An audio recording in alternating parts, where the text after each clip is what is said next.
Now, I hit the unmute button. Tell me the sound is there. Let me know. Make sure it's not that robot sound we had last week. Let me get this live chat popped out here, guys. Robot sound, or are we back to good sound? Good deal, good deal. So, thank you, Big Red Bass. I appreciate it. Let me flip this other light on. So, I'm just out here working on my tackle tonight. I literally took about a 2-hour nap because I worked all out. So, what's both mean? Alright, hold on just a second. So, I'm just going to go through what I'm going to be using tonight. I need to pull up Google Earth too. So, give me a chance here to do that.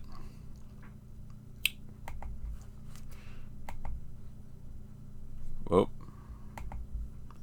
And I'll be back. All I'm doing is adding something in here.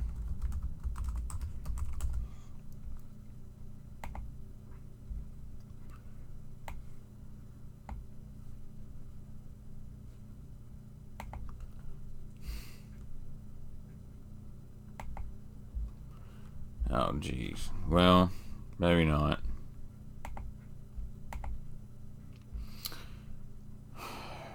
It's always something. Always something. So what I was going to do, I was going to show you guys some of the places I was going to try to fish at. I'm actually going to be fishing out in New Johnsonville, Tennessee tomorrow. I don't ever fish that way. I fish down south. So what I'll do, we're still going to stream tomorrow night on our normal stream. We're going to do... we're going to talk about fishing bushes and some other stuff. So let me get this other lot.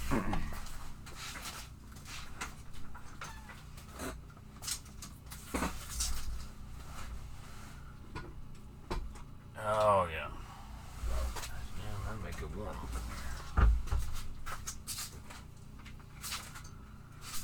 Whew.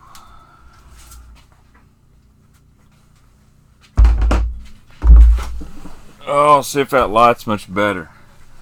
Monty McWilliams, my man, I appreciate it. You don't have to do that. So, I got a special treat for you tomorrow night on the normal Saturday Night Live from my buddy Monty McWilliams. Thank you again, Monty, for the donation. I don't know if I can ever repay you for the amount you've always helped out with, but man, I truly, truly appreciate it. So, you know what? You can drink a Mountain Dew with me. For some of you guys, Monty, he actually operates an awesome duck hunting operation in West Tennessee, and you're going to get a chance to see what that's all about. Hopefully he's going to let me come do a little duck hunting there this year. So, and we'll probably do some fishing, dude. My little girl was sick all day today. I think she's got a food allergy. So, but you know, I am representing tonight. Got the Tennessee TriStar on and the hat. So tonight I'm just kind of going to hang out and chill. I'm going to show you some of the baits and stuff I'm fixing to rig up. I'm fixing to rig up a floating worm. So if you guys ain't never seen a floating worm setup, I'm fixing to show you my setup.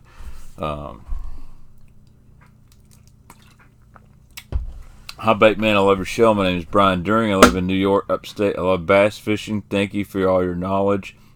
And maybe one day I'll win a lure from a show. Absolutely, man. I think I'm going to do a giveaway tomorrow night. I think tomorrow night we're going to give away the 6 cents Baitman Box. So I've got it all up here. So my water heater, right over here in front of me, it is awesome. It works now. It's not flooded the bait room. So again, I want to thank all you guys that have ever donated or helped out in any way. And that is more than just using the super chat feature. That is just watching videos, that watch the ads, because that has helped. That helped me pay for this water heater. And you know, I'm not a guy that makes a lot of money. I mean, I do this for fun, and man, I was worried about that. And just happened, my YouTube check came in, and it did not make me be flat broke. I was still broke, but I wasn't flat broke this week. So thank you guys so much. Hey, Robert, thank you so much. I'm glad you tuned in because I've got one of these guys going to be tying on for tomorrow. And guys, Robert Danielson, he owns Angler Assets, and he's a great dude, and I consider a good friend. And I've been catching a lot of fish on this blade right here. I've been throwing his spinner bait. This is the Profit Spin. This is a really good bait, especially when those fish are up shallow and they're around cover, and they are now. I'm so excited the fish are in the bushes. I had a great day fishing yesterday, and this bait right here is put some fish in my boat. Actually, I've been throwing a white and chartreuse one, but the water's clearing up just a little bit. I like this white one. This is a really good color of Robert's too. This is called Sexy Plasma. And I'll be honest, I've been building him a website, and I've gotten so busy, I've kind of got behind, but we're going to get him taken care of so you can get these amazing spinner baits very easily. I'm not going to run it. I'm just building it for him, because I don't want to sit there and ship baits all the time anymore. But this one is a really, really cool one too. It's not as holographic as you can see on the video. And this is his Plasma series, and this is like Sexy Plasma. It's got a little chartreuse, nice little flakes. He builds an awesome one. You Midwest guys, I do know, Robert can correct me, that Shills carries Angler Assets. And so you can go buy some Plasma Spin and then grab some Guggen baits to put on the back of them. They really don't make a great trailer, but you can find some favorite rods at Shills. Shills is a really cool store. It's more of a Midwest store. I'm surprised we don't have one here in Western Kentucky, because Missouri and Kansas are ate up with them. So 6'6" Curve 55 caught my first bass of 2019. Awesome, dude. I appreciate, that's a great little bait. Great little bait. Unfortunately, that little crankbait bite's kind of died. It is gone to all plastics. What's up, James? Let's see.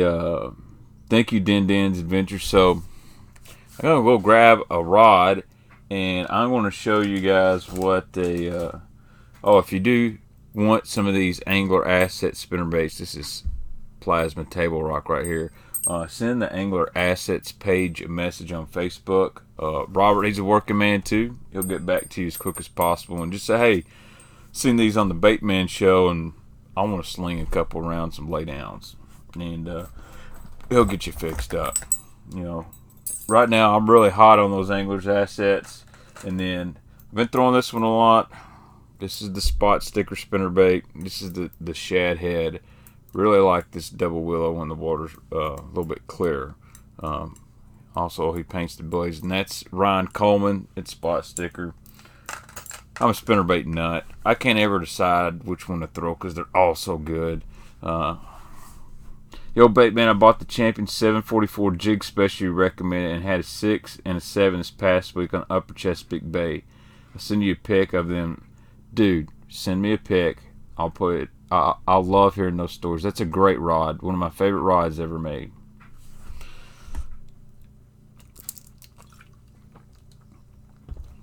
Bluff City Tackle. I've heard a lot of good things about that store.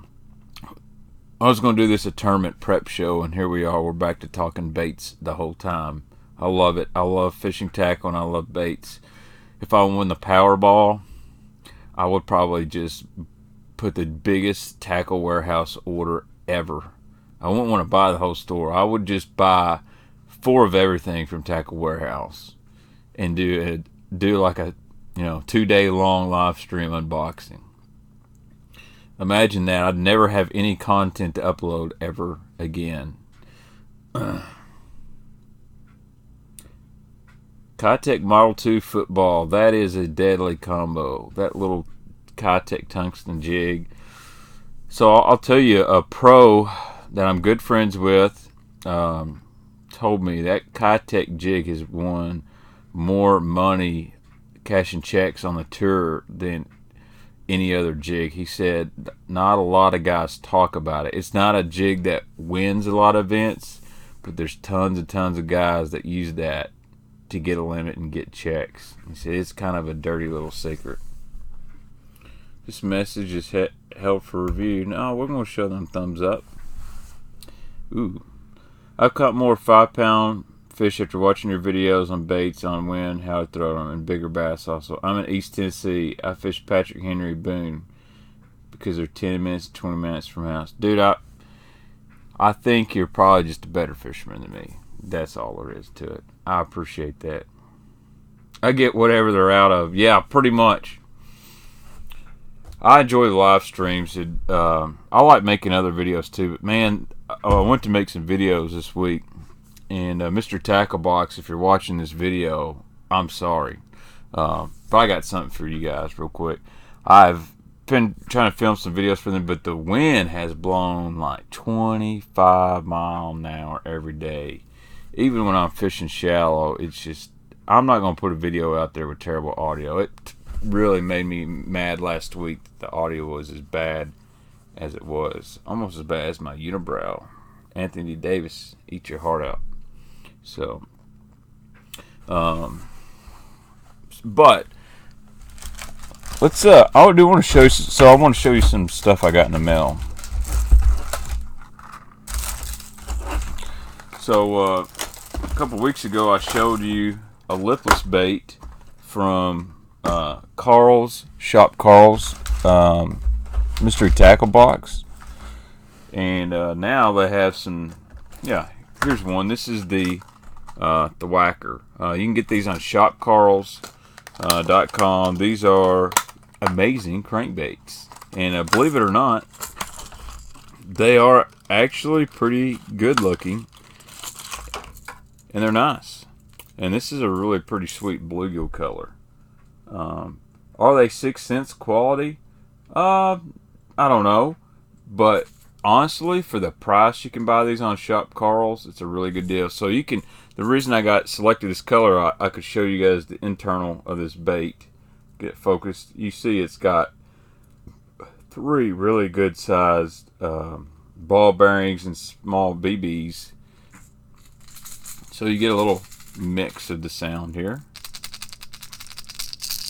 Got some high pitch, and it's got the low pitch vibration in it. And it's wedged kind of there in the center, and that's the thwacker. And that's a bluegill color, and I really like that, especially in the clear water. This is one I would probably tie on in the morning if I was going to go fishing. So if you guys watch the Chickamauga Major League Fishing event, Andy Morgan won that, and he started off in the morning by fishing little points that led into spawning flats with a lipless crankbait, even though that water was 70 degrees, and he would get him a quick limit in the morning, or maybe 9 or 10 pound to 2 pound fish, and then he would go to flipping. So just because it's not that springtime cold water temperature, you can still throw a bait like this and catch a lot of fish, and you might catch a couple late staging females on the old lipless. But these are on Shop Carl's. That's the thwacker. And then here's the square bill. So that's a pretty good looking square bill. This is called the Big Boy. So this is kind of like your 2.5 or your Crush 100X. Not as many color selection as 6 cents. Very similar bait. But that's a really good looking color. That's their Fire Crawl. Like that one. That's a good spring pattern. Good dingy water pattern. And then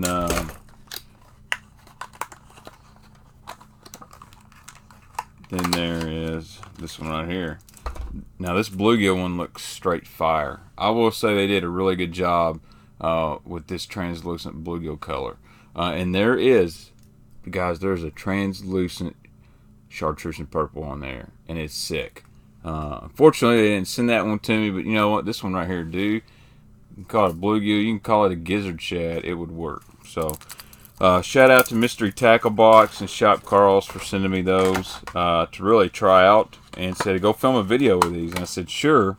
And it just, the weather has not cooperated with me. So, Eli, if you're watching this, I appreciate you, buddy. Is your tourney on Kentucky? The company is actually Carls, like shopcarls.com, and it's their amazing baits. These are their new hard baits. I think these are around like $3.99 with the Carls membership. They're cheap, and they're pretty nice. They got some pretty decent paint jobs. I still think 6 Cents has got the best in the game, obviously, but you're not going to find many places you can buy $3, $4 square bills. Now I got to get this guys back in the package.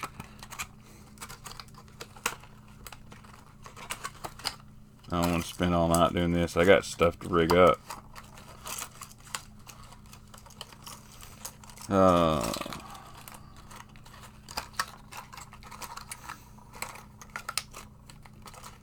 You did not miss the 6 Cents wake bait. I don't know. I haven't done anything with it. Loving the new Baitman Box. Been throwing around those hybrid and swim jigs. Yeah, man, I'm fixing to rig B up a hybrid jig for tomorrow. I've got a swim jig tied on, and I'm going to rig a hybrid jig up as well. Now, I'm going to fish a lot of shallow cover. Let's see. Let me get these back in the package. I got some new custom crankbaits I got to show you guys. They're sick. I don't know why I keep getting crankbaits. I mean, obviously the fish are probably not going to be on that for a little bit. If I don't put this stuff back in the package, it'll be scattered everywhere. So y'all just bear with me just a second.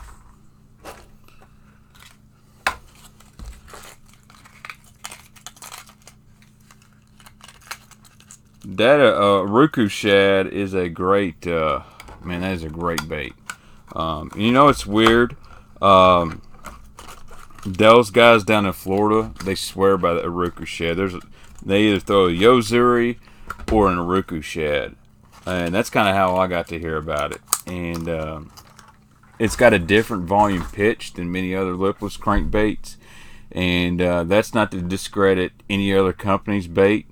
Sometimes bass, that's what they want. That's what they want, and it goes the same way with the rattle trap versus a red-eye shad, or red-eye shad versus an Uruku shad, basket tune in on the action or the sound of a certain lipless, and that's what they want. That's why I always tell guys, you might as well be versatile and have you a little bit of everything. I got plenty of 6 Cents quakes and thuds. I got plenty of rattle traps. I got plenty of red-eye shad. Well, I'm pretty low red-eye shad. And I've got a bunch of crazy stuff, because you never know when you pull that lipless bait they've never seen before, and it's got the magical sound and vibration they're looking for. It's also a good excuse to be a tackle whore like me and have all kinds of stuff. There was a new record largemouth bass caught in Kentucky. It was like 14.5 pounds. So that is very exciting. Caught it on a Guggen baits, from what I heard. Actually, I don't know what he caught it on. He's a younger guy, so very excited for that to happen. Baitman in Texas, send me a flat 75 in that orange or red color. Can't find them anywhere. I don't even have an orange or red. Well, actually I do, but I don't have that jungle rose.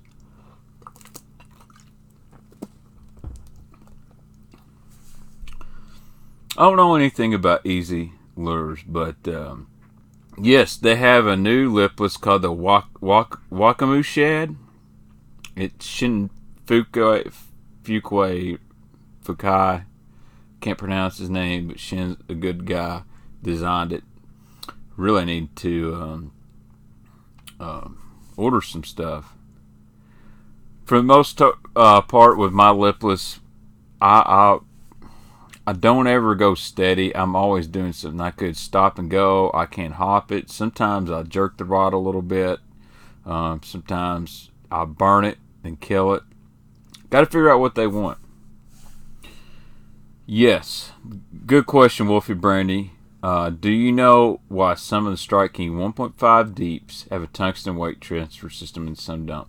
So, the original Strike King 1.5 DD had a tungsten weight transfer system in it.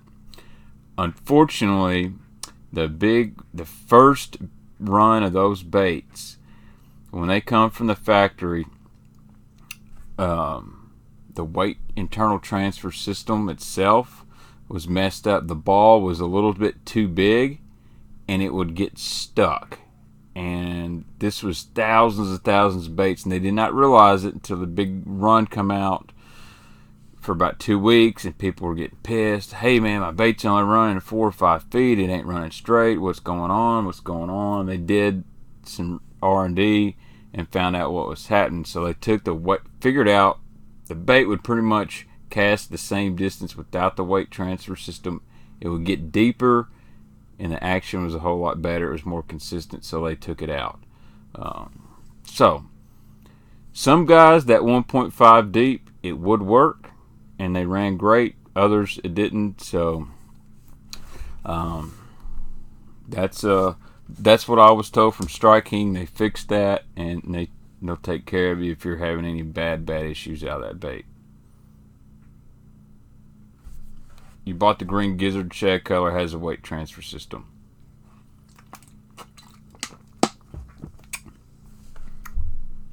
So the newer runs don't. I do throw the 8.0 square bill quite a bit. Matter of fact, if you watch that video of me on Lake X, Hunter the Hammer caught a pretty good one on the 8.0. It did. I think they're going to get that fixed, and I think you'll see another round of that. So it could be crazy. But speaking of crankbaits, check this flat side out. The guy that asked me about the 6 cents. Well, I do like me some Japanese baits. This right here is an evergreen flat force. So this is a flat side crankbait. And this one is about 4 weeks late. But I want to give a shout out to a buddy of mine that sent this to me. He's out there in Indiana, and I won't say his name. He knows who he is, but we're going to become, I think, tackle pen pals. I'm going to send him some stuff. He's going to send me. But really like this color. You can't find this bait in the United States. He grabbed one, sent me one. Really like that. This is silent too. This is silent. Very shallow diver. But that color is like that. Oh, I'm going to fix this webcam just a little bit. We're going to move her up. Whoa. This is kind of like that Rapala crawdad color. So, really excited about that. Hopefully I don't lose it. But I appreciate it, buddy. You're a good dude, and you're a good friend. So, we'll go ahead and hang that guy up.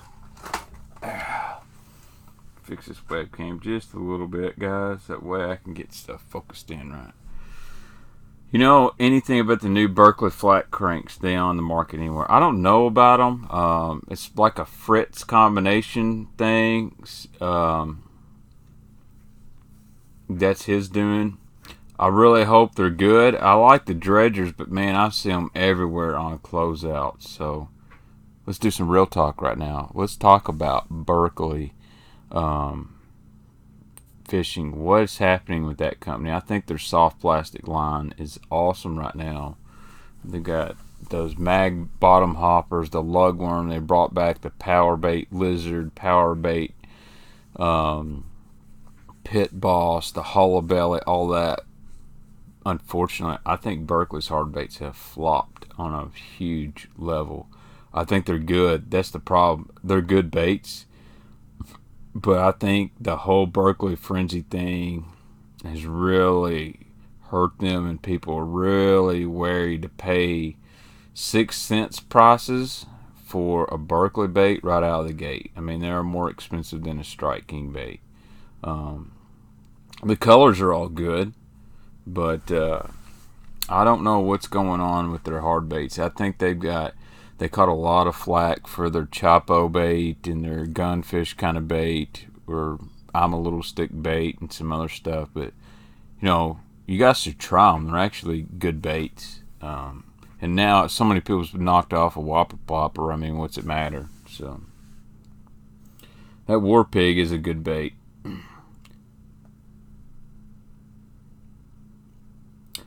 Isaiah, that was the first fluorocarbon I ever used, was Trilane 100% fluoro. It's good stuff. So, Bullet Pop and the Dredger. Yeah, I like the Bullet Pop. Believe it or not, my Walmart had them on sale for like $4, and I should have grabbed some.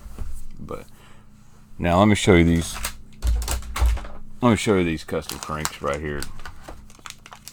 So this guy's on Facebook. This is Barron's Custom Cranks, and this is a 1 to 3 foot diving crankbait. This is called a WB1. Very similar to the Zoom. Check this guy right here. Look at this.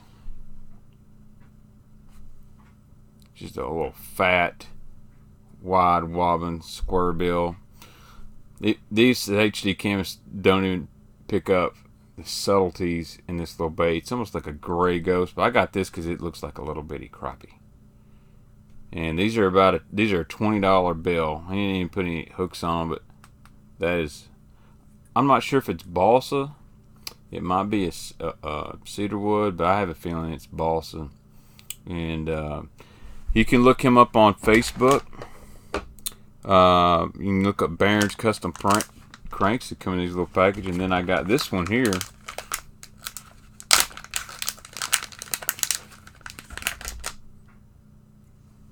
Very similar. It's got more of a blue back and a little pink belly, whereas this one's got a chartreuse belly. So now this is something, you know, I talk about I'm fishing bushes, fishing shallow. I will crank a big fat little square bill on the outside. I don't get a lot of bites in it, but when I do, it's usually an old Jainto. So I got by some owner trebles. I am low, but shout out to Barron's Custom Cranks. He puts these up on Facebook, and he's got him a little store. You click the link, and he has a small selection. And I think he's got 1 or 2 of these left up there. He also makes a really good flat side. So these are homemade, and I like me some homemade crankbaits. So, all right, I'll answer a few questions. I got some dredgers at BPS for $2.99 for the 20 footers. Yeah, that's dirt cheap. I mean, and honestly, you know, they're good baits. Are they a 6XD, or are they, you know, a DT 16 or 20? No, but I mean, they're good baits. I mean, I've got my favorites I'm going to use before, but I would have no qualms pulling one out. And when they first come out, I crushed them pretty good on the chartreuse powder blue one, and their colors are really good. Well, a big red bass, most of these guys aren't using blanks. They're actually hand carving it, but there's several very similar shapes that those guys all carve to. And some guys use different woods, so different woods, cedar and balsa. They use some other different woods, and they use different bills. All give crankbaits, different actions. So I kind of collect them. I fish with them. Thank you, Robert. I appreciate it. Crush 50X. You need to check out a guy at Bowling Green called Crandy Lures, hand makes and paint all stuff. Yeah, I'd check him out for sure. Yeah, I'll type it in real quick here. Barron's.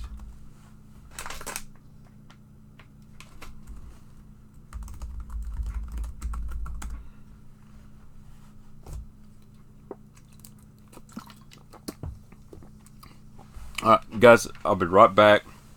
Gotta go check on my gear.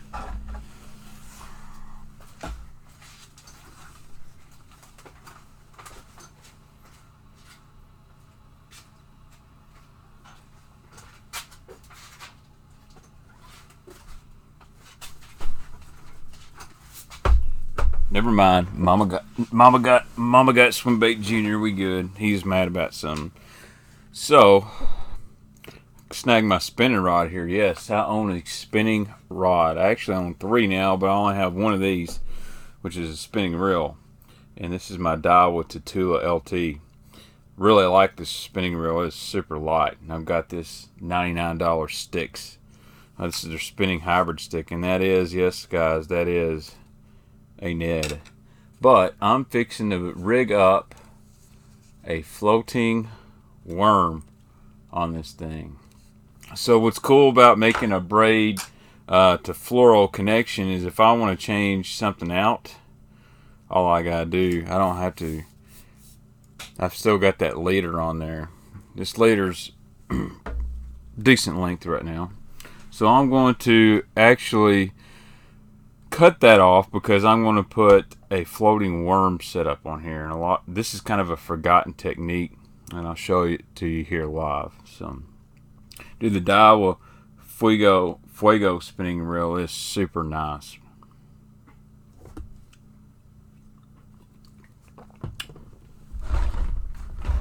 Dude, check out this box of look at all these 6-cent jigs in here. I've got it really nice. I'm sure eventually all these swim jigs will fall apart, or they'll not fall apart with the skirts, but I've got them all standing straight up. So first thing I'm gonna do is find my scissors.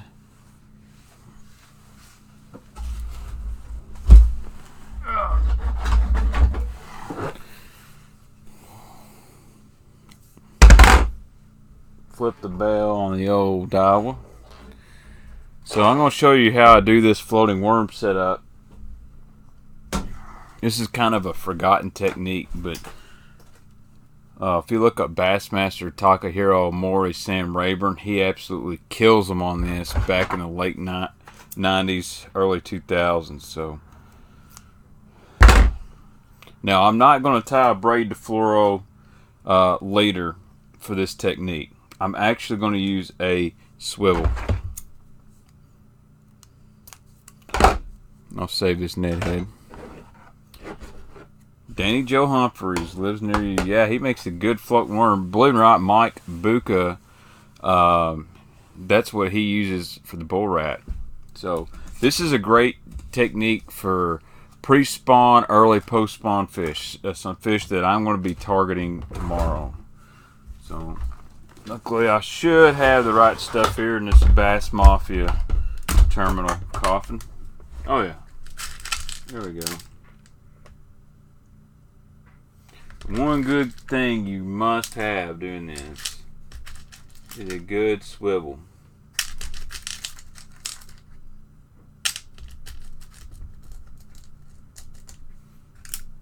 So this is just a Spro. If y'all can see, this is just a Spro ball bearing swivel. It spins on both sides. It doesn't have a snap on the end. So I'm going to go ahead.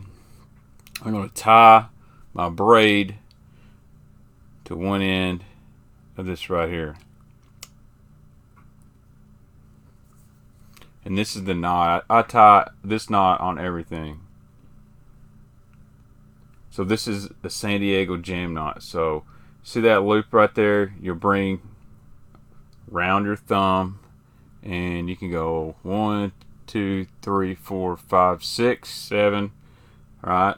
And you see how that knot is? Then I pinch and then put this through the bottom loop. Grab it with your mouth. And then I've made a loop up top, go through both, grab the tag, then wet this knot, and all you gotta do is slide this down. And that right there is a badass knot. I have never broke off at the knot with that San Diego jam knot. And you can actually make a second pass through the eye and make it a double jam.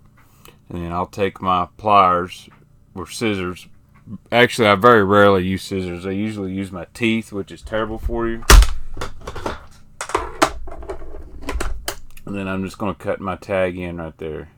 But that's a really good braided line knot. It's probably the best fluorocarbon knot I know as well.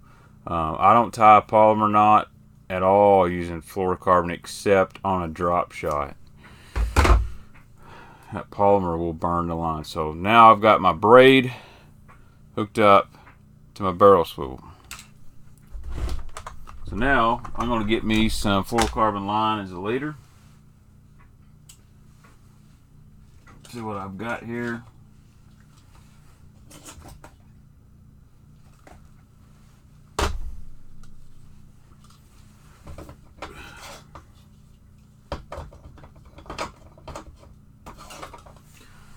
I don't have any low poundage sunline, so I'm going to go with this right here. My second favorite line. This is the Canine Fishing 100% fluoro, but it's 12-pound test. I actually want a little weight on this line, so it will sink that floating worm a little bit. I'll answer a few questions here. Hey, this is first time I grabbed it right. So I'm going to get my leader. I want at least the length of my leader for this. Usually about any time when I use a swivel, at least that long. I don't want it so long or I get it reeled way up in the guides. Because I want some slack in this thing, because I'm going to skip this floating worm a lot.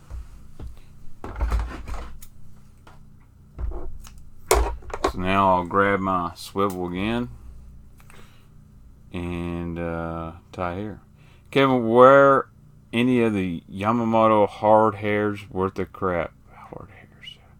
Yamamoto hard hairs. I guess I don't know what you're talking about. Boomerang to a long snip. That's a good one. I might cut my leader too short. We'll see. Again, I'm just going to tie that same knot. And whoops. Sometimes I can't see very well. Whoa. What is going on? I'm blinded by the light. You can grab it and twist it. You see a lot of pros do this knot, and they do it really fast, and they twist it like this right here. You can do that as well. Sometimes that works better.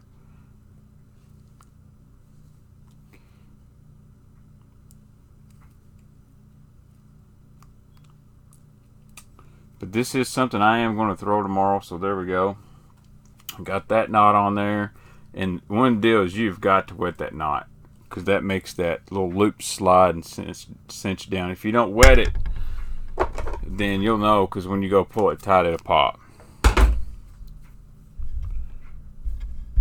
What do you think about the Classic on Big G next year? I'm pumped about it. I'm pumped.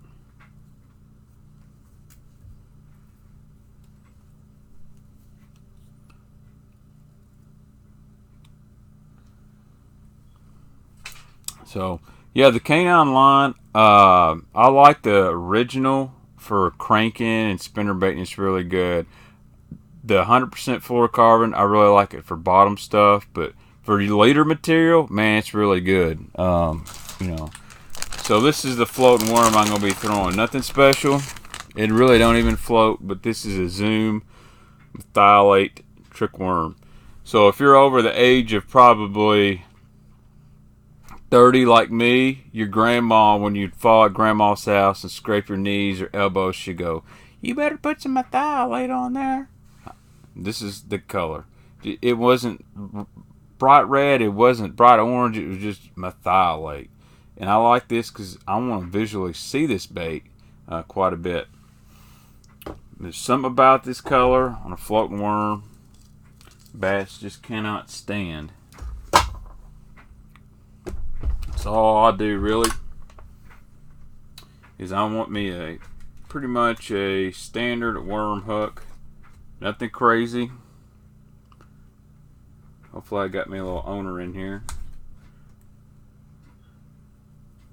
I always double check my hooks to make sure they're sharp. So what I'll do is I'll run it across the my fingernail, and if it's sharp, it'll make a little scratch. So what I'm going to do, standard Texas rig procedure. I'm going to go in the worm. About that far, like that right there. Pull it through. Now most of the time when you rig a worm Texas rig, you're going to want to make it nice and straight. But on this, I'm going to put a little bit of a kink in the worm. And that's actually too much. I pulled too much there.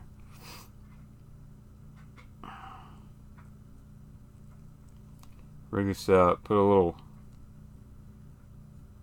so I might not pull it all the way down there. And I like that floating worm with just a little bit of kink in there. What that does, that gives it that erratic action in the water. So I forgot to tie my hook. That's always nice. So first thing you want to do is to actually tie your line onto your hook.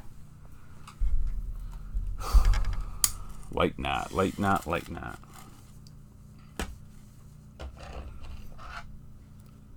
So if you ever have trouble just tying a hook to your line, do this.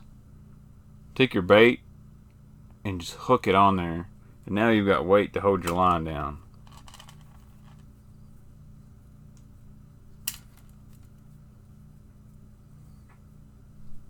Again, 1, 2, 3, 4, 5, 6. Go down to the bottom,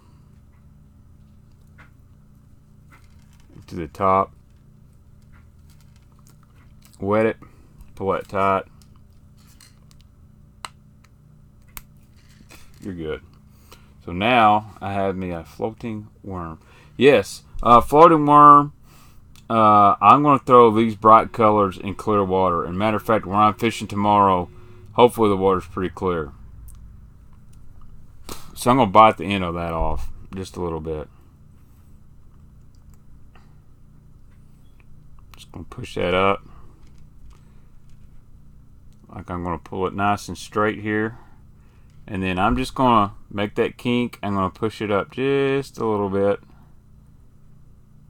where it's not really that straight.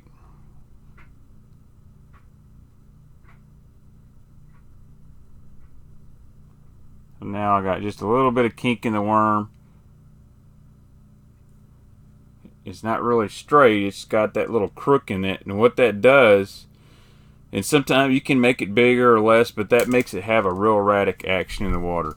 And I'll be honest with you, Mike Iaconelli just did a video about this floating worm setup on the Major League Fishing Facebook page, and it is awesome. He goes in a lot more detail than I just did. When he did it, I'm like, that dude just made the same rig that I throw 99% of the time and explained it 10 times better. So shout out to Iaconelli.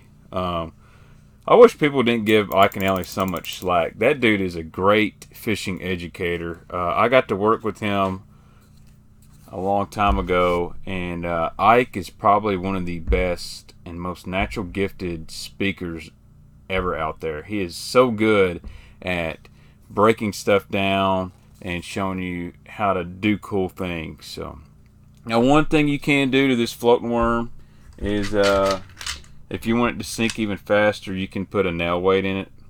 But the trick worm's really thin, so I use these real thin tungsten nails. Or you can take these VMC Neko weights like this, and you can just cut these in a half or a quarter. Just stick them in there. So that's a setup I'm going to use tomorrow. Got it rigged up. So I've really got about about a 4-foot leader on that right there. Braid's going to help me cast it out there. Fluorocarbon's just going to make that invisible, but what it's also going to do is make that worm slowly sink. So I'm going to make about 4 twitches and stop it. 4 twitches, stop it.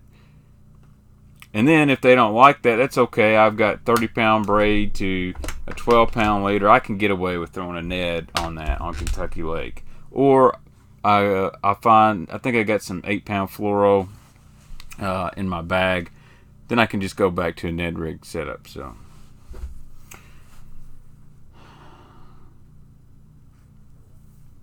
let's see.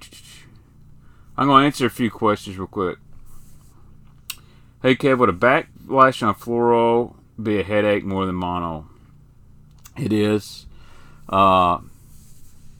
It does seem that my backlashes on fluoro are worse than mono, but I'll probably backlash less than I used to. Mono's got more stretch in it, so a little bit more resistance.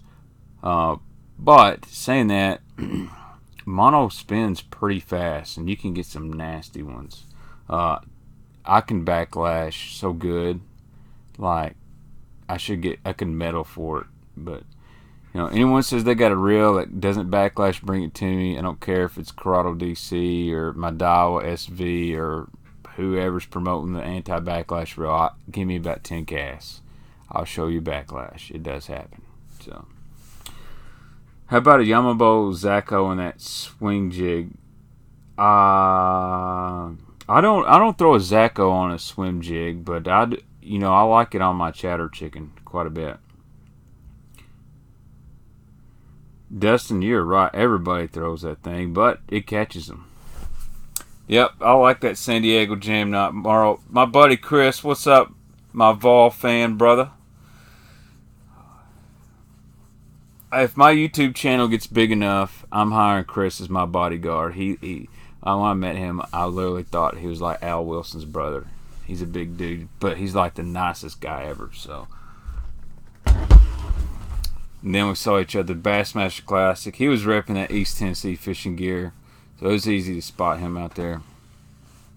So thank you, St. Chris. I appreciate that. I will check that email out in just a minute. Do you know if bass that came off the beds? Our bass are going on and coming off, and you got some they're still waiting. Razor sheds are great. I've seen that, Sean. I do bow fish. I bow fish all the time. If anyone tells you that Corrado DC can't backlash, it's a lie. It's not a lie. It can backlash. All reels can backlash. Trust me. Anybody says their reel will never ever backlash, they're full of it.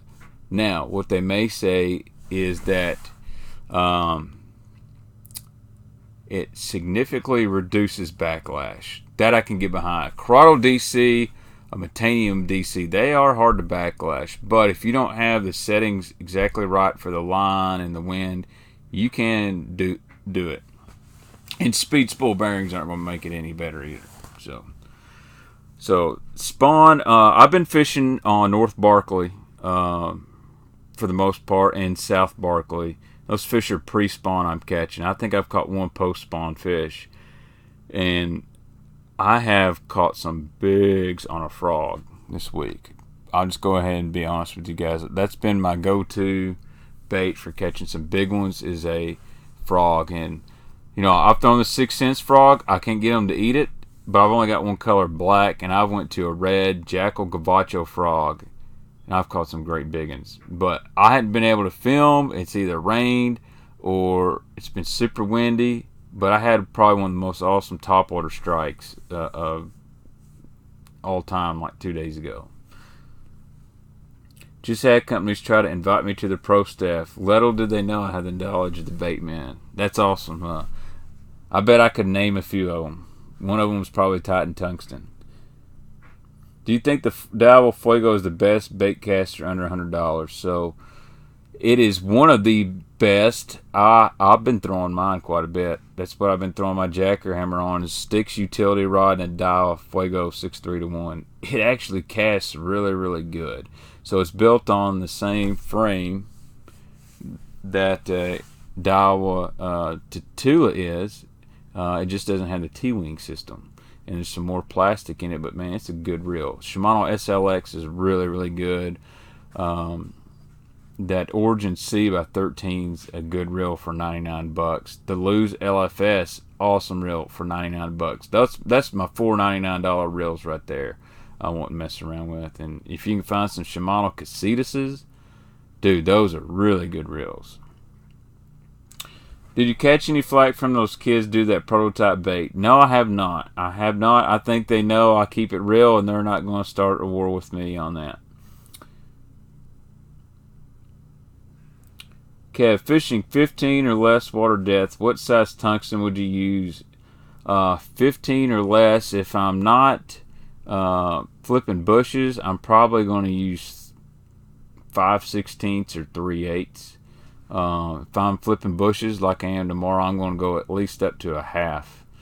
Sometimes I flip a 3/8 in real finessey, but I'm going to flip at least a half. I never peg my weight, but I'm going to start doing it. Or let's say this: I peg my weight when I'm flipping. When I'm fishing the outside of the bushes, I don't very much. But when I'm fishing deep brush piles, I don't ever peg my weight. Yeah, Clint, I'm gonna get my stuff because I gotta keep rigging some stuff up here, guys. Have I thrown the new Strike King Thunder Cricket? Yeah, I left my dadgum chatterbait box in my other shed, and I don't really want to walk out there by myself at 11 o'clock at night. I'm afraid some hot chick might jump out here and try to jump my bones, and then my wife would have to like kill somebody. So I just don't want to walk out there. But here's my comparison on Thunder Cricket. It has a better hook than the jackhammer. So the jackhammer has basically gamakatsu heavy cover flipping hook, whereas the jackhammer actually uses this hook right here. This is an owner Zowire flipping hook. Now this one has a twist lock, which is fine, but this is the hook that comes in the Thunder Cricket, and it is super sharp. And you're not going to bend this hook. I mean, you're not going to bend it out permanently. It is super crazy sharp. So the Thunder Cricket has the better hook. And that jackhammer hook ain't no joke either. I hardly lost any fish on it. For me, I'm an owner guy. I love owner hooks. So that's something that Thunder Cricket has. The best comparison is the jackhammer has a deeper vibration and it's very consistent, whereas the Thunder Cricket has a really good, it thumps really good, but it's a faster thump, whereas the jackhammer, it's a very consistent pulsing thump, but it's not as fast as the Thunder Cricket. They both have a great shimmy in the water. Strike King's got some different color skirts. I do like the skirt on the jackhammers a little better, but there's a few colors Strike King has that I like better than some of the jackhammers. Price-wise, there's only $1 or $2 difference. I think those are your 1A and your 1B bladed jigs. Picasso makes great bladed jigs. There's several out there, but day in and day out, I'm going to go with a jackhammer or a Thunder Cricket. And you can't go wrong with either. So, now the blades are different, obviously, but what hook does the jackhammer have on it? It has, I think it has a Gamakatsu heavy cover flipping hook in it. No problem, Kevin. I appreciate it. So my buddy Monty Mack, he's been on the water more than me. He says the jack vibrates instant, thunder needs a twitch often. There you go. So I think a lot of that, Monty, I'm going to guess would be the shape of that blade. And because that blade, actually the Thunder Cricket, the connection, it kind of can go up and down. And I imagine the water pushing that around, sometimes it gets it out of whack.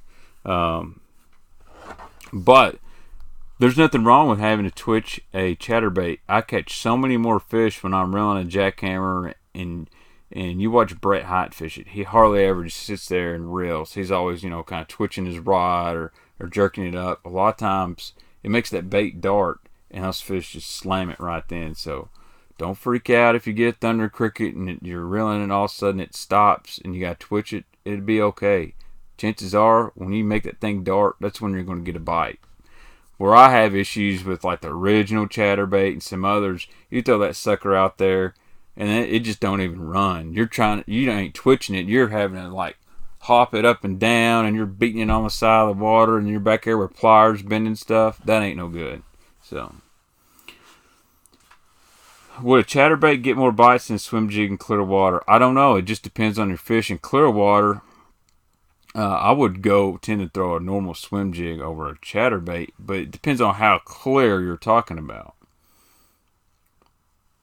Baitman, Texas fishing today, had a frog bite, used Teco Camo, lost paddle, so I put a Bandito bug instead of paddle. I'll be throwing this the next 3 months. What a topwater bait. A Bandito bug on a Teco. Wow. That's kind of crazy. I don't use any chatterbait, but jackhammer, it's worth $20. It is. I've caught enough big fish in the last 2 years on it that I'll fork my $20 over.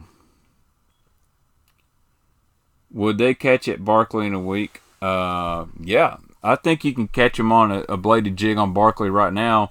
I think Barkley's going to be really good the next 2 weeks as long as the water stays stable. It's at Summer Pool right now. Actually, it's about a half foot over.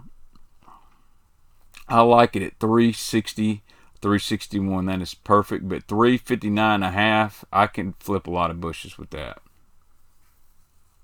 Just watched a video by Baitman Box catching a 9-pound bass at the boat. Just as he's pulling a froyo. Yeah, dude, that video is sick. I had a fish do something similar to that a few years ago. Actually, flipping on Lake Barkley, I pulled a beaver out of the bush. Yeah, beaver out of a bush. And as soon as it got by the trolling motor, I was just kind of reeling it up. One 4 pounds, just whoof, and it hit the boat. As it hit the bait, got on the bait and hit the boat. And my buddy in the back, he was all, "What the heck is that?" And I was like, "Dude, I got a fish." And man, when they get honed in on something, it's crazy. They're like sharks. So Bama Bass uses cheat codes. Bama Bass has a Lake X he goes to, and it's sick. And I've met him a couple times. I'm like, "Dude, why don't you come with me to Lake X and I'll go to yours?" And our lives are both hectic, but he was totally receptive to that. I'd love to go fish with Bama Bass. He's a good dude. His wife is really nice too. I run into them at ICAST about every year, and he's always got those good top water baits. So let's rig some more stuff up. Someone talked about swim jigs, so I went and bought some Menace trailers today. And speaking of stuff I bought, check this out.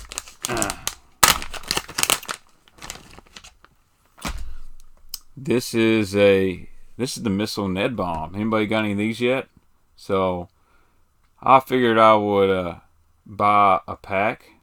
My local store had some. I went to Fast Eddie's Bait and Tackle down there in Aurora because I was really hungry. Fast Eddie's got the best catfish. And so to kill time, I looked at the bait selection. So he had some Ned Bombs.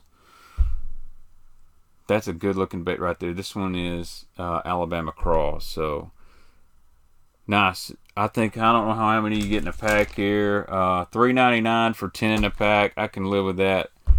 I really like that guy. So since it is Baitman After Dark, the women and the children are in bed, I am probably going to put a dip in right now. So you guys don't hate me. I'm down to half a can a day, so.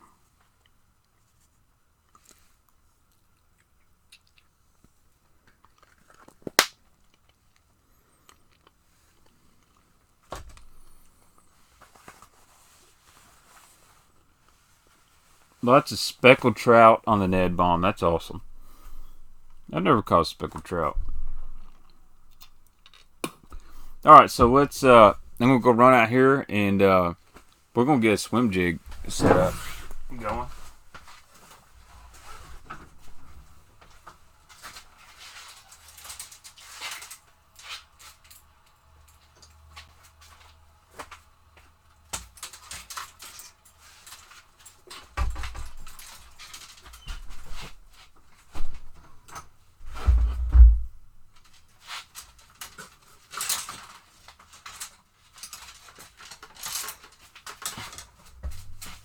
Shit, now I can't even get to where my seat is.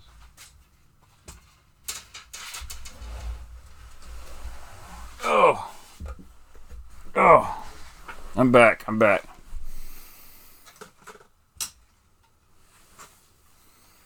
So, I'll go ahead and tell you guys, I've been using this 6 cent sensory rod a lot. I'm going to tell you, this is probably one of the most sensitive rods I've owned in a long time. And I'm actually going to take this swim jig off. This is the trailer I have. This is a Swim and Cinco, and it doesn't work that well personally for me. I couldn't get it to run right. So that's why I bought some white Menace grubs. But I'm going to change it out this swim jig color out.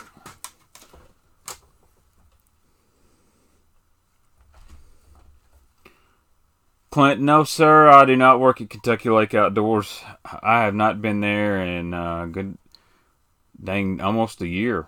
So I left in July. Kevin, I haven't caught a single bass on a jig or Texas rig the whole year. Throwing it in 20 feet and dragging it back. Am I doing something wrong?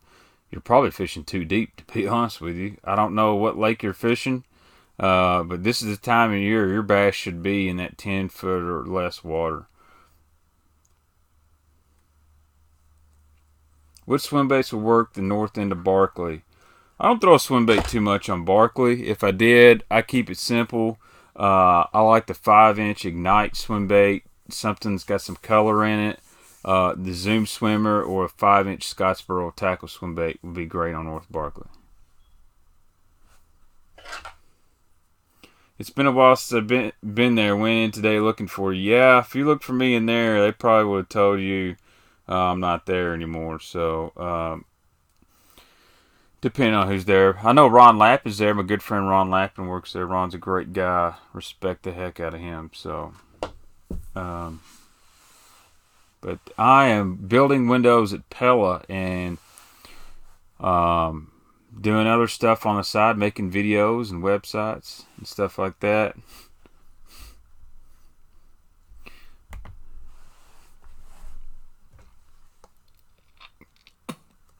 I have thrown the Mag Draft. That is a sweet swim bait. I need to get some more.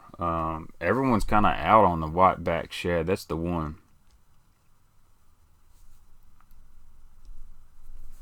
But so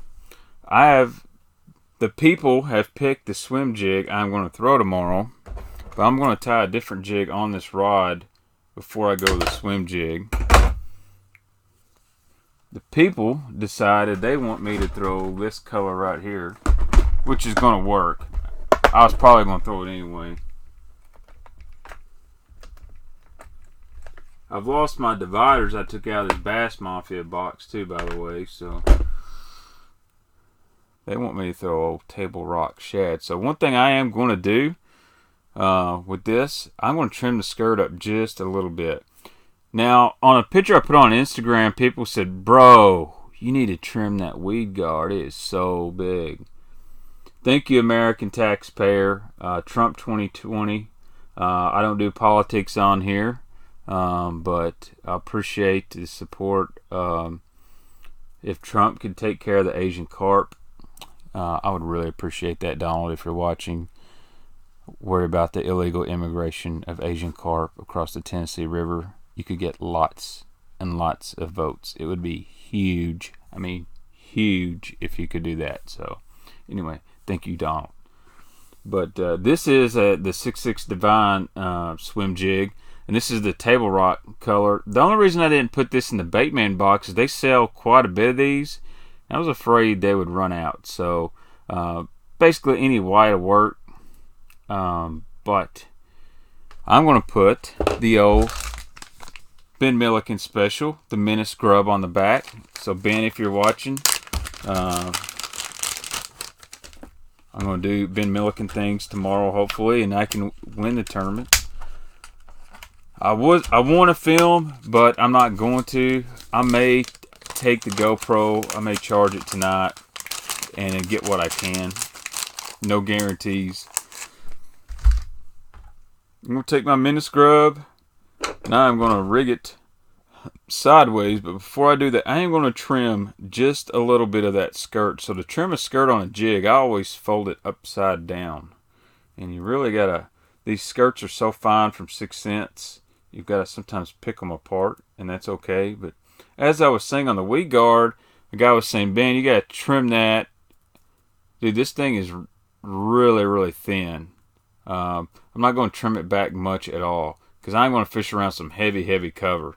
And I use fluorocarbon swimming a jig for the most part. You can use braid, and I don't want to be getting my jig back every 10 seconds. So I'm going to trim, not a whole lot.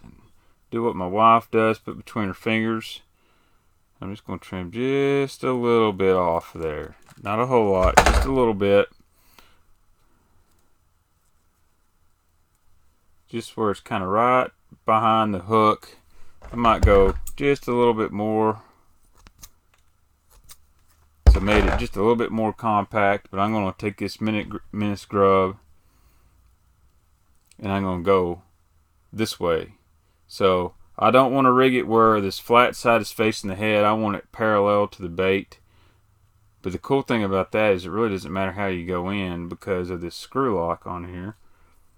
And you just spin this guy around and around and around.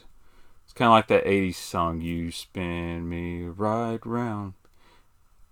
And I want to get this thing rigged like so.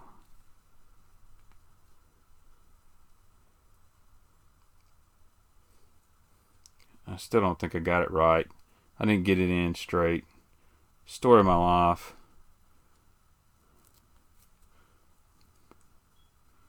That's the only bad thing about a screw lock. If you don't screw it in right in the wrong way, it takes a little bit to get them off. Because these trailers don't come off on these screw lock divine heads. So I didn't get it straight on there. Well, we're down 1 menace grub already because I done messed that one up. I got a huge kill pile in the corner. More you trim, stiffer it gets. Hurts hookup. I agree, Monty. I agree. And the 6 cents, they're not that stiff to begin with. And I've always said if you have a problem with your weed guard, you can just spread that sucker out. Them fish don't know. I mean, the cool thing about a lot of their whites from 6 cents, they got that fluorocarbon style weed guard. It's clear. Man, if a bass is getting that close and going, well, I really don't like that jig that guy's got. It looks like it's got a thick weed guard. You got some issues. The way I'm going to fish this tomorrow, I'm going to fish it fast and high up in the water column. I'm probably going to see a lot of fish bite this bait. And it's kind of like frog fishing. You're going to have to wait till you feel them to jack them. Because I've missed several fish swimming a white jig, because I actually see them eat it. But the cool thing about this divine is you can flip it in the bush and you can swim it out. And Steve Kennedy almost won the Bassmaster Classic doing that with the swim jig, was flipping it in a bush and then just kind of swimming out. So now I've got my menace grub. See how I got it nice and perpendicular. Pull it apart there. And that's what I'm going to swim tomorrow on Kentucky Lake. Oh yeah. That, my friends, is a sexy little swim jig with that table rock on it. So that's going to be, I'm going to put that back in the box. I'm going to rig that up on a rod later. But now I'm going to rig up another jig. Where is this guy? Look at here. This right here, this divine hybrid jig right here. This is a new color. I think it's bluegill candy. It might be in the Baitman box. I can't remember if it is or not. Am I staying up all night? I got to work on my tackle. So this is late night.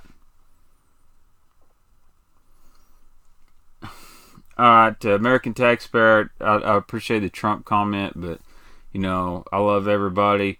So here's my stance in life, in politics. Treat me well, I treat you well. I don't care if you like boys, if you like girls. I don't care if you like boys and girls. I don't care if you're part boy and part girl. You know, the Bible says love thy neighbor. I don't have to agree with your choices, but as long as you don't do nothing to me personally, whatever. And that's how I treat politics too.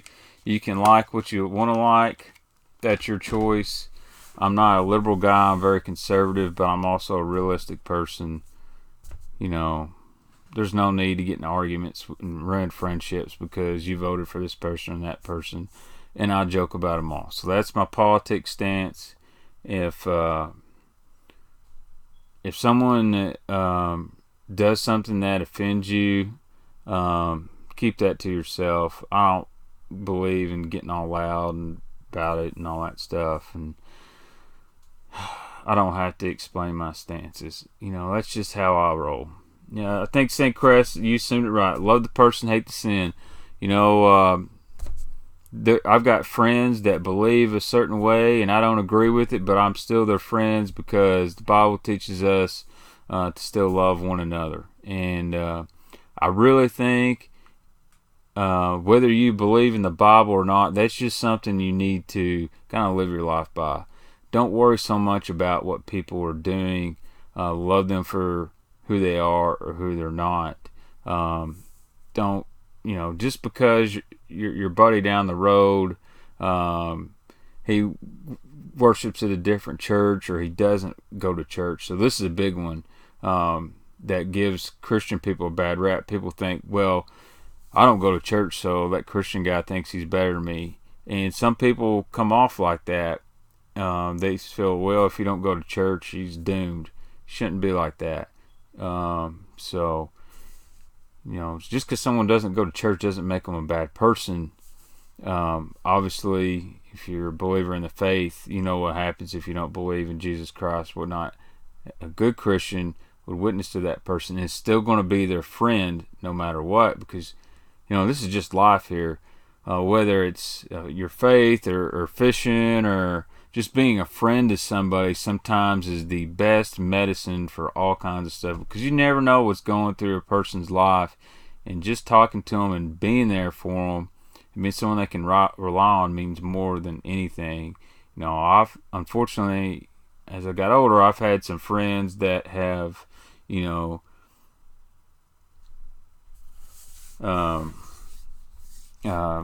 committed suicide and maybe taking them fishing the way out of that. But anyway, we're going to get off politics and all that. You guys know my stance, and let's keep talking baits. And I'm never ashamed to let you guys know that I'm a Christian guy, but I'm not perfect. I never will be. There's only one person, and in the story there, we're going to talk baits because I feel like that's what the Lord has blessed me to do, is talk baits to you guys. So thank you, Monty. I appreciate it, buddy. I'm fishing Kentucky Dam Marinas tomorrow. Any tips? Yeah, I'll give you a good tip. Go in the paddle boat area and flip the bushes and lay downs in that back corner if there's water on them. That's a good area. Good area.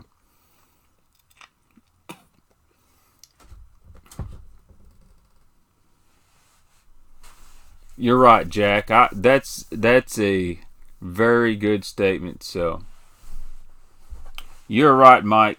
Social media and religion don't mix. There's a lot of things that don't mix with social media, like essential oils. Essential oils and social media, they drive me insane. I'm actually thinking about doing a spoof essential oil video on Facebook, and kind of building it up. I'm going to sell some essential oils and bring out some 10W30 motor oil, some vegetable cooking oil, and a can of WD-40, because that's what these women need to know about. And then probably a little bottle of personal lubricant, because after you drain your husband's checking account for the third time on essential oils, you're going to need to lube that thing up, because somebody's going to be really mad at you. So anyway, yeah, Pit Boss, man. I've caught some good fish there in Kentucky Dam Marina, in that little paddleboat area. The back of Kentucky Dam Marina is really good. So, alright. Let's get back to fishing. This hybrid jig, I am going to pair it because it is sexy. So this is all the plastics I'm taking tomorrow, putting in my money bag. If I find that. This was like a vision that came to me today, because I've been catching on another soft plastic bait that's a similar color. Man, I left my dang tackle bag out in the back of my truck yesterday. Now I didn't have my money bag zipped all the way. Some water got in here, but we'll be alright. I ain't gonna put the old Rage Menace on the back. I think these two colors were made to go with each other. And I'm not always big on having the same color trailer as jigs, so that's the Chameleon Rage Bug. I said menace, but I meant structure bug. And I'm going to put that on the back of this jig, and it's going to look amazing. I'm a threader. Some guys don't. Actually, what I'm going to do, I'm going to clip the head off about 2 ribs down here. And I unpinch my arms. In case anybody asks, I do unpinch the arms. 68 degrees, 65 to 68, Aaron. Put a HUD on it for a trailer, that'd work. I'm going to thread the old structure bug on the back of this Divine jig.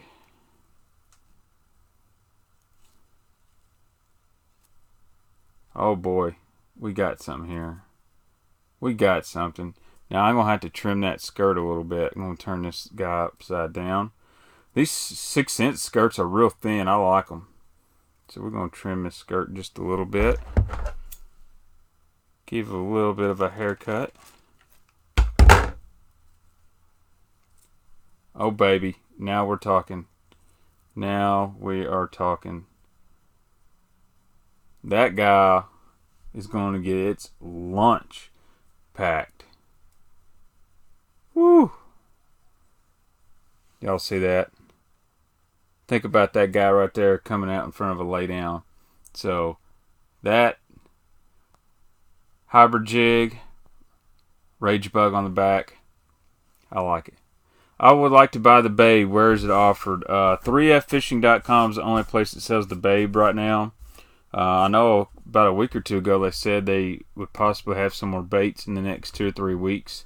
Ryan Chandler, he fishes the FLW Tour. He's the main guy behind the Babe. Him and Kyle Presclow is Ryan's best friend. And I know they got an event on Chick coming up. And I think after that you'll see the Babe back for sale on Ryan's website. Do you use swim bait at night or swim jigs? No, I don't, Dave. I do throw a chatterbait at night quite a bit.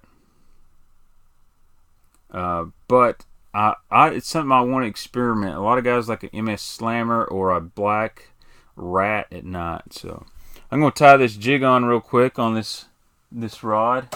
So this sensory rod, this is a 7-1 medium heavy. I actually kind of like a medium heavy for a jig, even if I'm flipping, because I want that rod to load.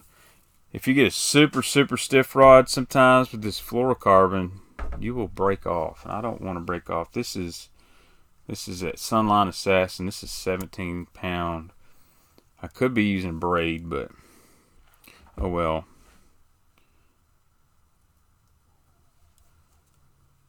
Don't be scared to flip fluorocarbon, guys. Minimum 17. The water's not in the bushes so much where I'm going to be fishing that it's super heavy. A lot of these bushes only have 1 foot, 2 foot of water, and from what I've noticed, the fish are on the outside corners of the bushes. So if I get a bite, I can get them out quick. Once they start getting the inside, I'm going to go to that big braided line or 22, 24 pound fluoro. Same knot as always. You can probably see that better. It's got to slide right down. Perfect. Perfect knot. I feel like this right here is going to get a jaint.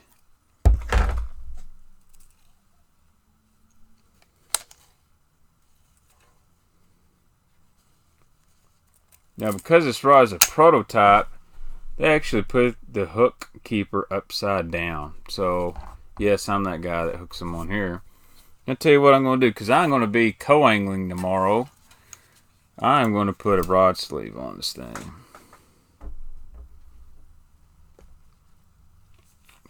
Clint, I'm fixing to go over my everything I got soft plastic wise. Matter of fact, let me put this. These are awesome, by the way. Is these 6-inch neoprene rod sleeves. And I think if you order over $150 of stuff from 6 Cents website, you get a free one. So even if you use that Baitman code, you're going to get a free rod sleeve over 150 bucks. You get to choose the color. So I like this flat gray one. So I'm going to be in someone else's boat, so I might as well do this to keep my rods from tangling up. If I don't get it tangled up in baits here in my shop.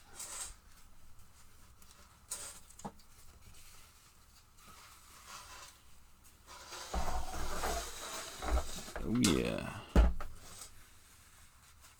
What happened to the Baitman's finger? I smashed a 300-pound window on it. It was not good. I literally went in the floor.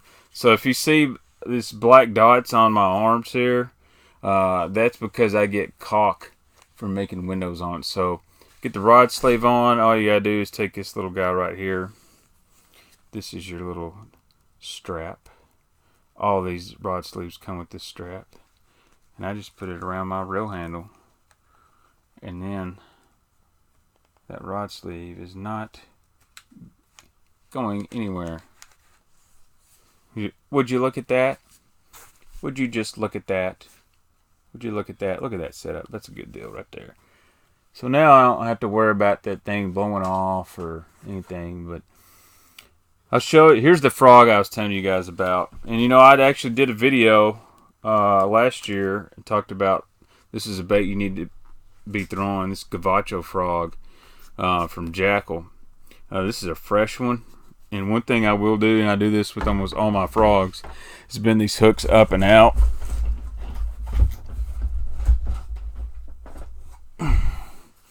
So I'm going to take these pliers here. I'm actually going to bend this hook out just a little bit and up, because tomorrow is tourney day, and I want to make sure I hook up with anything that touches this frog. So I'll bend these out away from the body just a little bit. You can just kind of, sometimes you can just push on right there in the middle. There we go. I want to make sure that the points of those things, this hook will collapse really, really well. This is one of the best walking frogs you'll ever throw. And it's kind of unique because it's got a tail in the middle. And I do not trim the legs on this frog at all. I keep it just like so. And I've got 65-pound sunline braid on this thing right here. But this gavacho frog is really, really good. That hook is super, super sharp, and it walks really, really well. I just bend them out. You can see it's kind of got a little upward curve to the hook as well. So I'm not, and I've got this on a 7.3 Daiwa pitching rod. It makes a good frog rod. And you know what? If I decide, man, they're not eating a frog, I can always put me a heavy jig or another Texas rig on this thing right here, even a Cinco. It's braided line. I can just add me a fluorocarbon later, and I'm good to go. So I like these Tatula Elite rods. They're really, really good. I need to get some more Daiwa since you're possibly watching. So here's the soft plastic I'm catching them on right now, and y'all have definitely seen me talk about this one before. It's probably one of my favorite. God dang it. I'm already tangled. My floating worm is tangled, boys. How in the world does that happen?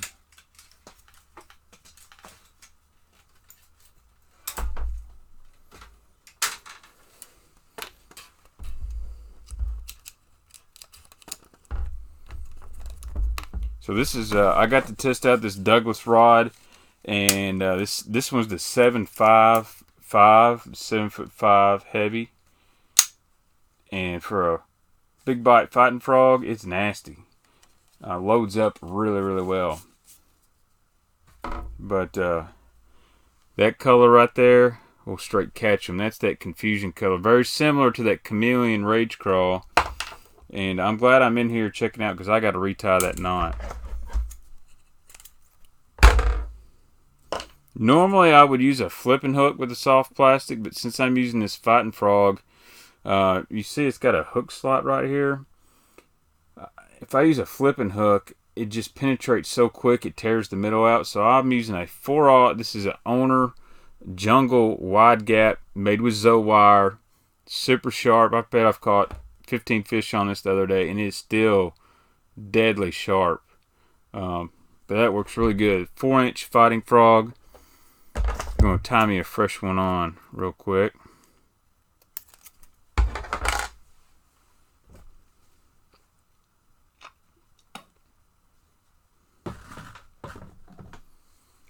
Dude, the fighting frog's the deal. Not a lot of people want to carry it either. I don't understand. So, luckily, I got myself a 25 pack. And I think you can order these 25 packs off TW. If not, a lot of people don't realize you can buy Big Bite baits off their own website. But what I like about the fighting frog is those little legs, when I'm pitching bushes, they kick kind of like a rage crawl. But it falls like a beaver, so you're getting the best of both worlds. Unfortunately, they do tear up easy. Wish I could see the teeth marks on this guy. So, I don't know what brand tungsten weight this is, but it is a 1/2 ounce flipping weight. And I've got me a little bead there. And I do that bead, so when it falls and hits the bottom, you can hear that. It makes that clack. I do throw a speed trap quite a bit. Do throw a speed trap. Can't stand the tangle in my dangle. Alright. Again, it's a lot easier for me to just put my bait on the hook somewhere. Wrap this up. The only thing I've got left to rig, I'm going to put a different spinner bait on for tomorrow. I've got to retie that. Actually, I'm not even going to put another spinner bait on. I just tied it on this evening. Make sure you wet it. Fluorocarbon gets hot and it burns. That's why I don't use a polymer knot. It really puts a lot of... Don't do that either. Shouldn't do that. Puts a lot of heat in your knot. That's just a glass bead. This color is called Confusion. It is hematoma on one side and green pumpkin, red flake on the other side. Best of both worlds. And this is the Jungle Owner Jungle EWG.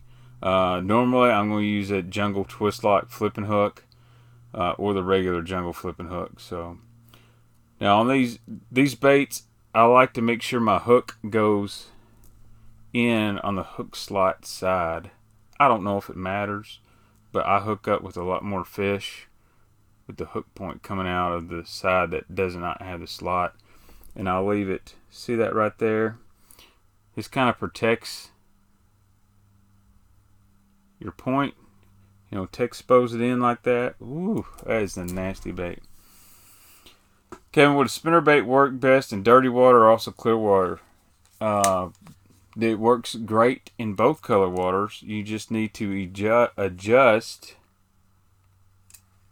your bait, the blades on your spinnerbait for clear or dirty water. Willow blades, clear water. Dirty water, Colorado, Indiana blade. It could be a Woo Tungsten because they sent me some stuff one time, but I couldn't tell you the difference. So one of the biggest things wrong with the tungsten industry is everybody claims they've got the best tungsten. It all comes from the same place in China. There's only like 2 places in China that actually manufacture tungsten and wholesale in the United States. China has 97% of the tungsten, so anyone saying they're doing something special to tungsten, not really. I mean, maybe they powder coat it different, you can do that, but as far as the way they're built and all that's done overseas. And you can get on Alibaba.com. And what Alibaba is, it's a way to buy stuff wholesale from overseas manufacturers. If you've got the money, you can spend $200 and get enough tungsten weights to last the rest of your life. I mean, you're looking at like 20 to 30 cents a piece on some of these weights. So when you're paying $7.99, $8.99 for 2 packs of, or 2 pieces of 1/2 ounce tungsten. It ain't worth it. But I like supporting the manufacturers over here in the United States, or companies like 6 Cents and Picasso and Strike King and whoever else. And I just buy from them. I ain't got time to wait 2 months for tungsten to get here. You can only fish woo tungsten if you wear a line cutter's ring. So, guess I'm going to put me a rod sleeve on that guy. Let's go with this one right here. This one will work. Let's go with the old green, blue neoprene sleeve. So I don't want that tangled at all.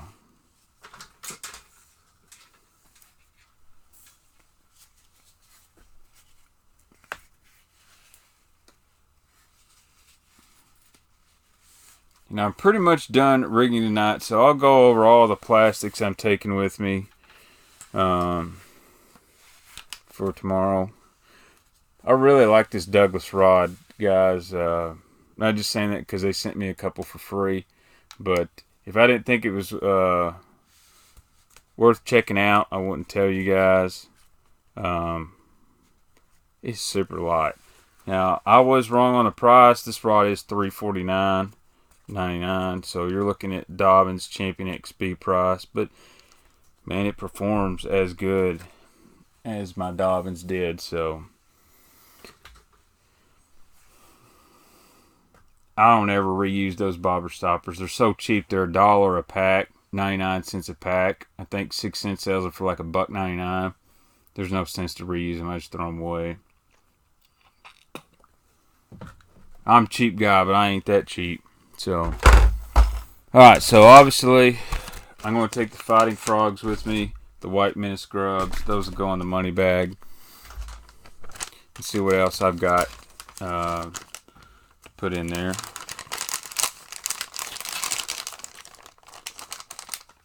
Let's see what else I've got in here. I'm probably going to call out.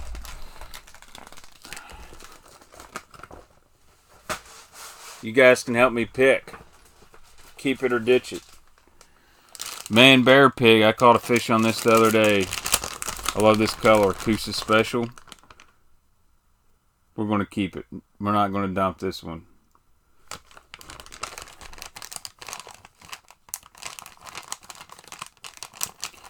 So here we go. Check out Swagger Tungsten. Best product, best prices. I refuse to believe their tungsten's any better than all the other companies' tungsten. Tungsten is tungsten. There's nothing better about the internal components. It's all tungsten. I mean, now, yeah, they do. Swagger does stamp the weight size on there, so that is cool. I get that. But, you know. Now, some people do inserts. Some of them don't. The first tungsten I ever used was the Lake Fork Mega Weights, and it had a sleeve in it. And I liked it, but it would fray your line. D-bomb. We'll keep a D-bomb. More D-bombs. This color is nasty. This is one of my favorites. Superbug, black and blue, green pumpkin on the other side. I like it quite a bit.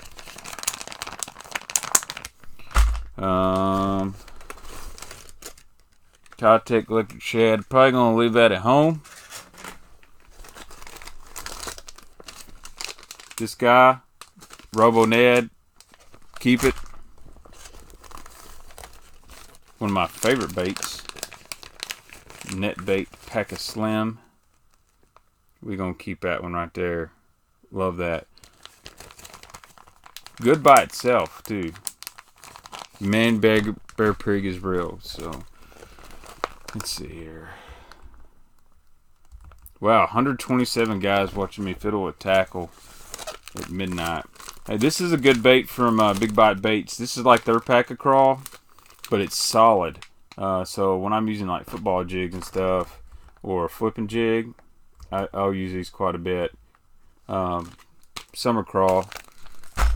You'll notice I use summer crawl all the time. Yeah, some chartreuse pearl, spinnerbait trailers, maybe. I'll keep them just in case. Guggen baits, still haven't used one. May try it tomorrow. I don't know. If Fighting Frog lets me down, we'll see.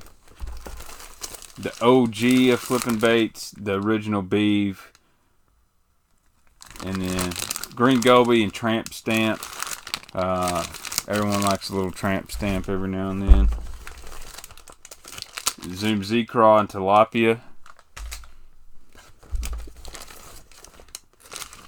Some Power Bait Maxent trailers. This is the underrated creature bait, the Flapping Hog. Some more Structure Bugs. Some Zaccos. Probably going to leave the Zacco here. So, money bag I'm going to have to dry out. I cannot believe I left this out in the back of my truck. So I'm going to leave that stuff hanging out. Let this bag dry out overnight. So I got to get up at like 2:30 in the morning just to go fishing.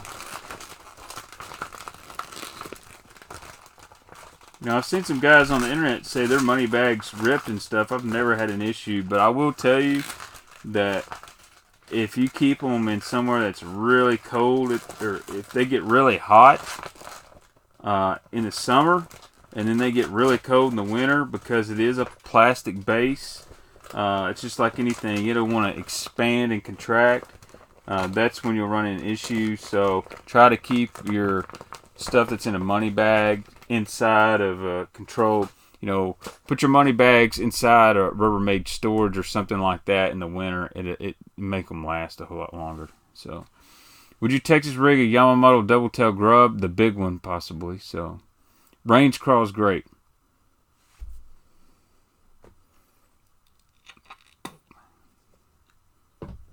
That's the good thing about fishing baits. Try anything. So, and then I picked up, this is really one of my favorite flipping baits right here. Zoom Z-Craw, man. I'm telling you, I've caught a lot of fish on this thing. Andy Morgan just used the Z-Craw on MLF. Train wrecked them. But I like the Z-Craw. Tomorrow's going to be overcast, so I'll give you guys a tip. Anytime it's, for me, when it's overcast, I'll really like a black and blue or a dark colored flipping bait. The sun gets up, then I really start going to my summer craws, my greens and stuff like that. But I like the black and blue when it's overcast. Once that sun gets out and it feels like the bite slows down, I'll slip to something a little bit more translucent, a more bluegill style color. I'll start getting more bites. So keep that in mind. Clouds, black and blue. And I do the same thing fishing deep. I like my dark colors on overcast days on my jigs, black and blue. If it's sunny, it's Baxter's Bug, green, and chartreuse all the way. Or anything green pumpkin. So, no, I do not have a G2 shell cracker by Black Dog. I would love to get one. That's why I got that big Douglas rod in there, is to throw those bigger swim baits, because I really didn't have a dedicated big swim bait rod. So now I do. And really, I've got so many swim baits I want to throw. I hadn't even thrown these depths that are above my head that you guys can't see. Z-Craw does hold up pretty well. Kentucky Lake clear or dirty colored, or both? It's actually both. It's really clear up on the north end of the lake, up by the dam. Where I'm fishing tomorrow, it's going to have a little bit different color.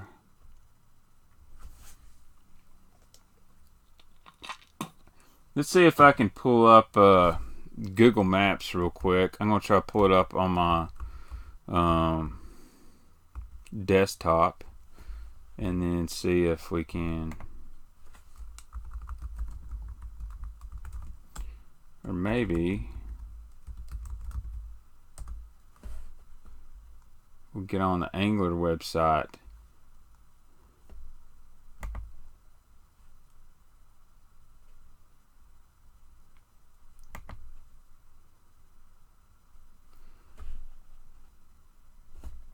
Oh, heck yeah. Alright, hold on. I'm going to do something different here. I might go away for a second.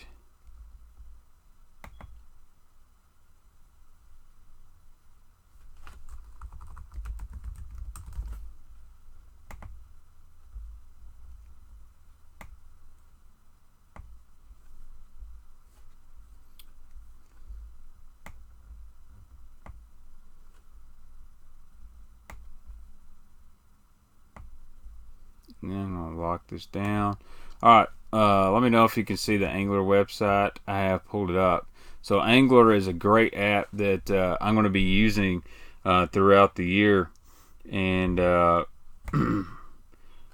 you can download it for free, and I will provide a link that's linked in with my account. So I'm zooming in right here, boys. Got some waypoints marked in here, and you can track your trips and everything like that. So you can click right here, and here's a night trip, a trip there, waypoints. You can turn, if you just want to see fish catches, you can click that, and it will show you only fish catches. And I've even got Lake X marked on here in some places, but if I want to mark docks, I can mark docks. You can even mark where you swung and you missed on a fish. You can put it right there.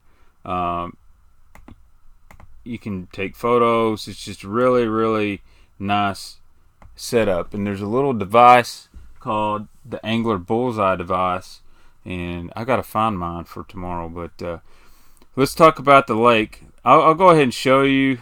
I have no problems showing you guys actually where I caught fish the other day. Oh, I'm on the wrong thing. Gosh dang it.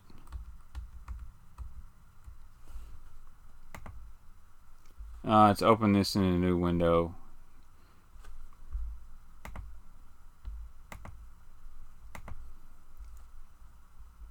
Lake X is not public. Let's see. Add source. I'm going to go to, I got to do this. Screen capture, monitor capture, desktop 1. Alright, so this is my desktop feed here. Stretch this out a little bit. Holy cow. No, that's not going to work. My bad. Remove that. I'm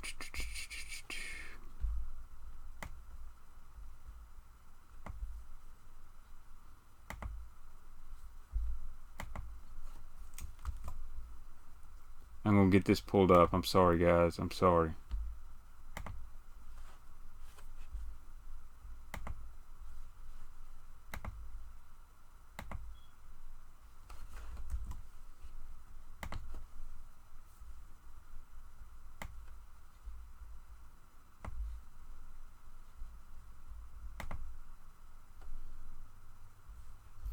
Well, never mind. It's not going to pull up a freaking map.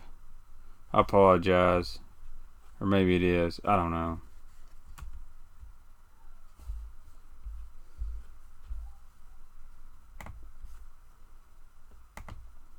Anyway, I'll have to make a regular YouTube video on that. I'm sorry. I don't know why it just sits on the login. It has something to do with the broadcast software I'm using.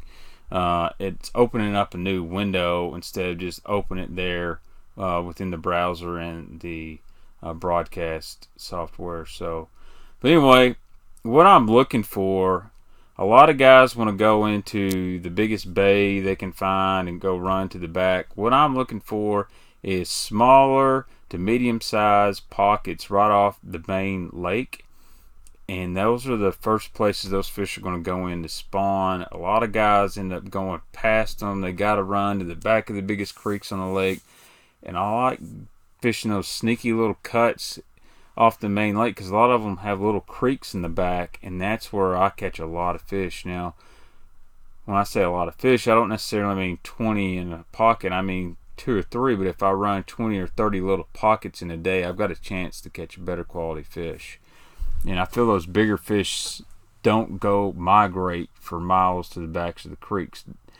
Because Kentucky Lake, I really feel like there's a lot of fish that spawn near on the main lake in the current breaks around stumps and the islands and stuff, especially down south. They hardly ever just migrate to the backs. Now on the north end of Kentucky Lake, those fish definitely move into the secondary pockets in the backs of the bays. So you've got resident fish that live in the bays. I don't think they ever come out to the main lake, and those are the ones that go to the very backs and spawn.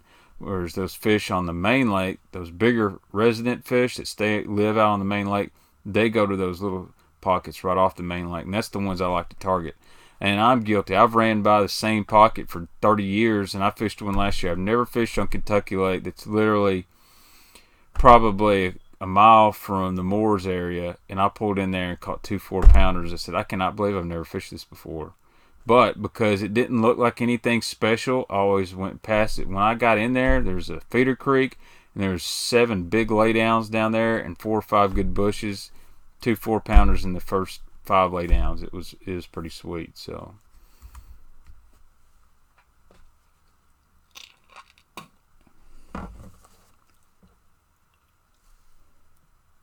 send me a case of what? Can I get a shell cracker at a discontinued price?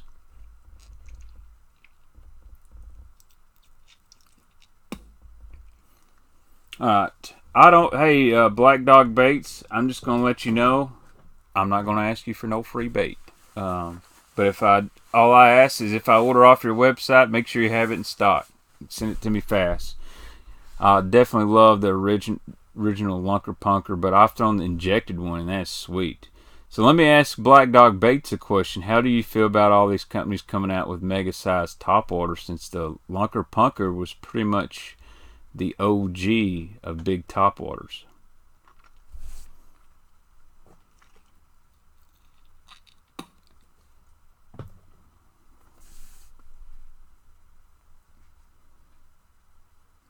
Amen, Black Dog Baits. I ran into that, when I was running the tackle sales. I don't mind 10% off and whatnot, running special sales or, promo codes for guys that do stuff for you that actually will do something, and Casey at 6 Cents has been great with me and great to you guys to give a promo code that y'all can use at any time. But unfortunately that eats into margins. But my theory is, Casey, I'm gonna sell a ton of baits because your stuff works and people know I don't BS, and I'm not gonna promote stuff that doesn't work. And but if you go discounting everything, you can't make no money.